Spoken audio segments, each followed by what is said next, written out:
Welcome, Kayakus here, and this is the first ever Mendacium devlog. Mendacium should be an action Metroid-vania game with a big world filled with fast-paced combat, RPG elements like crafting and questing, and rich story about our creators, purpose of existence, beliefs, and ancient races. Think about it like a combination of Hollow Knight, Ori and the Blind Forest, and World of Warcraft with some creepy aliens mixed in. 1 year ago, I thought that it would be a good idea to make this project for my game design university diploma. I only had 4 months to make a project, so it was really a good idea to pick something as small in scope as this. I somehow finished the project in 4 months, but I had to scrap 90% of the things I originally planned, and I copied a lot of stuff from Hollow Knight to save some time. So, in this series of devlogs, you are going to follow my journey to transform this small Metroid-vania project into a masterpiece which I always dreamed of creating. I will start by reviewing the contents of the project that I made so that we know what is already there. Let's start with the character. The main character is Kayakus himself, a young blind boy who finds a magical cube. The player can attack enemies by throwing the cube in the direction that passes through all enemies hit and then comes back like a boomerang. The attack is always aimed in a direction where the player is facing, but it can also be aimed up or down using the movement keys.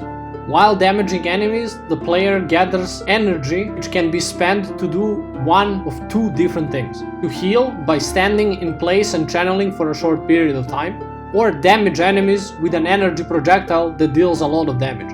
This system is a shameless copy of Hollow Knight since I had no time to come up with a better one, so it will probably be the first thing that I'm going to change.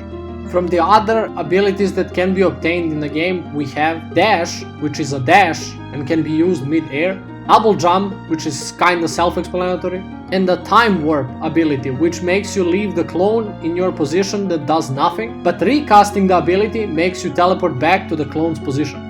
For progression, the player can also obtain fragments that give unique bonuses and come in 4 different tiers.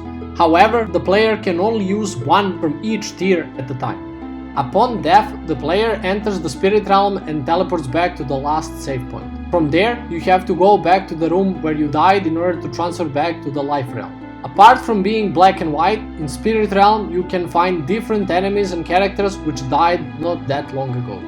Finally, there is a crafting system which was intended to be the central system of the game, but because of the time shortage now serves as a way to craft fragments and health upgrades using the recipes, some items from vendors and a lot of gold.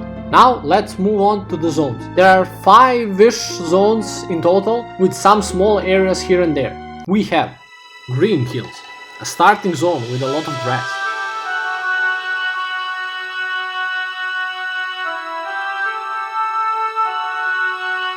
Enemies in this zone are Blue Boy, which goes around and does nothing, a reskin of a Blue Boy which charges at you, a flying Big Boy who flies around and does nothing, a reskin of a flying Big Boy that shoots stuff, and the White Soldier guy that charges at you. There are 2 villages in this zone, a miner village and a farmer village. In this zone we can find the first boss of the game, which looks kinda the same as the White Soldiers because I didn't have time to design him. After defeating the first boss, the player gets the Dash ability. With this ability, the player can access 2 other mid-game zones. The first mid-game zone is a mine, and it's creatively called the Mine, and focuses on jump pad mechanics to make some nice platforming. From enemies in this zone, we can find slightly different Blue Boy, which sticks to the wall and shoots vertically, Red Boy, which is the same as a slightly different Blue Boy and also shoots vertically, a flying bug that is not big this time and it flies, and the flying bug on steroids which can dash in the middle of the air. Here we can also find the second boss of the game, also known as a Rune Guardian. If the player can successfully run around this guy and defeat him, the player will get an access to a sub-area called Mountain Peak. This is basically a chill area on the top of the mountain where the player can find and activate one of the 2 possible beacons which are required in order to fight the last boss. Next up we have the saddest zone in the game called the cemetery, which was intended to focus on the spirit realm, but it was scrapped altogether because I didn't have time for anything, and now it serves as a 2-room transition to the next zone. Passing through the cemetery, the player can enter the next zone called Redwood, which is the second mid-game zone of the game.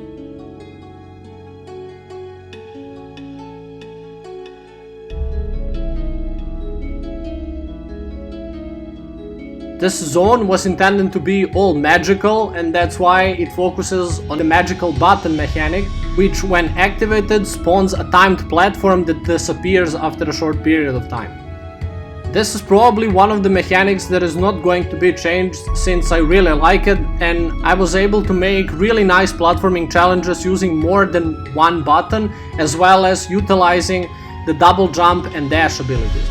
From enemies in this zone we have Jump Boy, who jumps around and it's really annoying to hit, and the Green Soldier, a reskin of a White Soldier, but way cooler because he can jump up and smash the ground instead of just charging at you. In this zone the player can also find an entrance to an underground city that can be opened with an orb key somewhere in the zone. Using a really nice underground elevator, the player can enter the city, which has a lot of quests that sends you everywhere around the world, and also contains a portal to the endgame zone, which can only be accessed by obtaining the double jump. Coming back to Redwood, the player can also find the third boss of the game, who is just a green soldier but without legs, because I didn't have time to make him more unique, so he just floats around instead of walking. Defeating this boss grants the player a double jump ability. This double jump can help you with the Rune Guardian boss fight in Mine if you didn't defeat him till this point, or it can open up the endgame zone by going back to the city. Last but not least, we have the endgame zone called Firelands. This is a zone full of lava and fiery stuff. In this zone I reused the magical buttons from Redwood because they are cool, and combine them with breakable platforms to make some harder platforming. Enemies that we can find in this zone are already famous Red Boy, but this time he shoots blobs of lava, and the Ball Boy that bounces around like a ball, and it's the most frustrating enemy to hit in the whole game. Since I like challenges, I had to make one intense platforming part that is completely optional and gives the player a nice upgrade if you can actually do it. In Firelands, the player can also find the fourth boss of the game, who is kinda a reskin of the Rune Guardian from the Mine, but this time he has some sick moves instead of just following you around. After defeating this guy, the player gets the Time Warp ability, plus gets an access to the second beacon in the game. After activating both beacons on the mountain peak, the portal for the last boss will appear. Entering the portal will immediately send you to the boss fight, and if you somehow manage to defeat this guy, the game will end.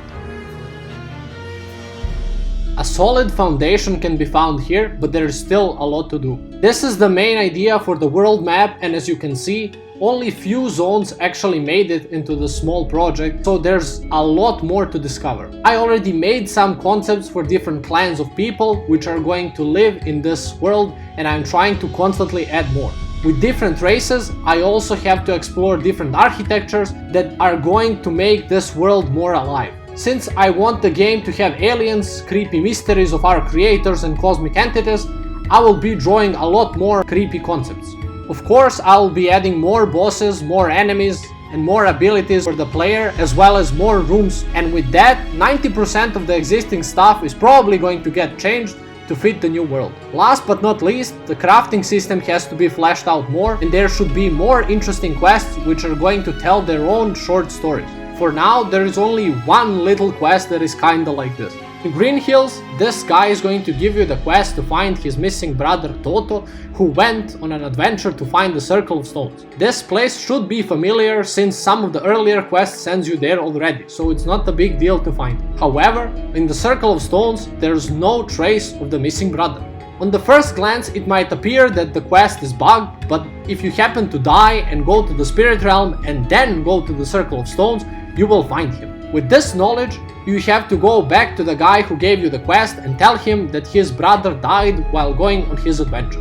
Not the most complicated quest in the world, but I will be adding more of these types of quests in the future. Finally, I'm not quite happy with all of the art that I made for this project, which means that I'm going to be drawing a lot of rocks, stones and grass in the future, which sounds really exciting. There is a lot of stuff to do, but I believe that everything is possible if you are motivated and work hard enough. Everything, including art, programming, game and level design, was done by me, apart from the music, which was done by my friend Lukian, who will continue to compose music for this project. So if you like music in this video, go follow him, link in the description below.